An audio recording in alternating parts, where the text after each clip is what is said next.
नमस्कार दोस्तों, इस अंक में आपका स्वागत है। मैं हूं आपका होस्ट अंकुल। आइए जुड़ते हैं एक नए विषय के साथ। हम जानते हैं कि भारत में जो टाइगर प्रोजेक्ट है वो कब शुरू हुआ था, क्योंकि टाइगर प्रोजेक्ट एक बहुत बड़ा अभियान था और इस प्रोजेक्ट की जो शुरुआत इंदिरा गांधी सरकार ने की। अपने इस अभियान में जो उद्देश्य था वह साफ था कि हमें भारत में टाइगर्स की जो संख्या है और वन्य संवर्धन में जो है इनके योगदान को जो है स्पष्ट करना था। अप्रैल महीने की पहली तारीख को इस प्रोजेक्ट का शुभारंभ हुआ था और 50 साल पूरे हो चुके हैं। 50 वर्ष पूरा कर चुका है ये प्रोजेक्ट। बाघ हमारे देश का राष्ट्रीय पशु है और भारत सरकार के आंकड़ों के मुताबिक देश में इस समय करीब 3000 बाघ, इस समय 3000 बाघ हैं, जो दुनिया में बाघों की आबादी का 70%। आजादी के बाद एक वक्त ऐसा भी आया था जब बाघों को बचाने के लिए भारत को मुहिम चलानी पड़ी और 1 अप्रैल 1973 का दिन मैं इसे ही प्रोजेक्ट टाइगर के ऐलान कर देना। इसी प्रोजेक्ट टाइगर के 50 साल पूरे होने के उपलक्ष्य में भारत सरकार ने 9 अप्रैल से कर्नाटक के मैसूर में 3 दिवसीय कार्यक्रम शुरू करने जा रही है।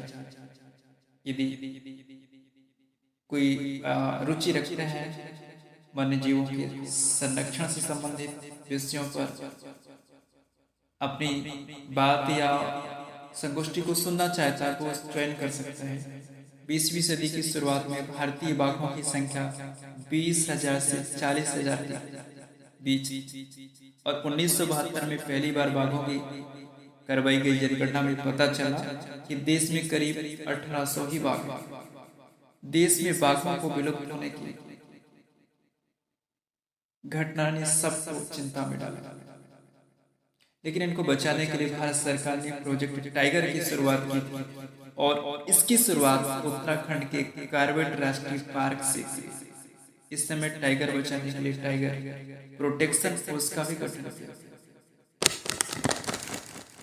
इस विषय को रखने का तात्पर्य है कि हमारे आसपास जो विलुप्त हो रहे जीव हैं, न कि सिर्फ टाइगर बल्कि और भी जीव हैं, उनके संरक्षण के लिए समाज हम जागरूक लोगों को आगे आना, क्योंकि प्रकृति के लिए सिर्फ मानव ही नहीं पूरे पारिस्थितिक तंत्र होना बहुत आवश्यक है।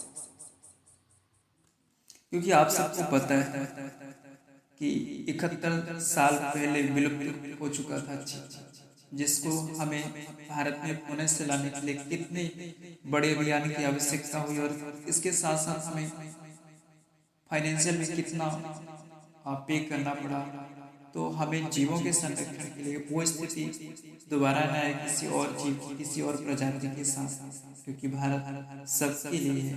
वसुधैव कुटुंबकम हम जब बोलते हैं तो सिर्फ इंसानों के लिए नहीं, जीव जंतुओं के लिए भी लागू होता है। तो हमें कोशिश करनी है कि अपने आसपास जो जीव हैं उनकी सुरक्षा की जिम्मेदारी, बेजुबानों को बचाने की जिम्मेदारी हमारी है और इस समाज की है। तो हमें कोशिश करनी चाहिए कि ऐसे जीवों के संरक्षण के लिए निरंतर प्रयास और जीवों को भी वही माहौल दें जो हम अपने लिए चाहते हैं। इस संख्या में बस इतना ही। बहुत बहुत बहुत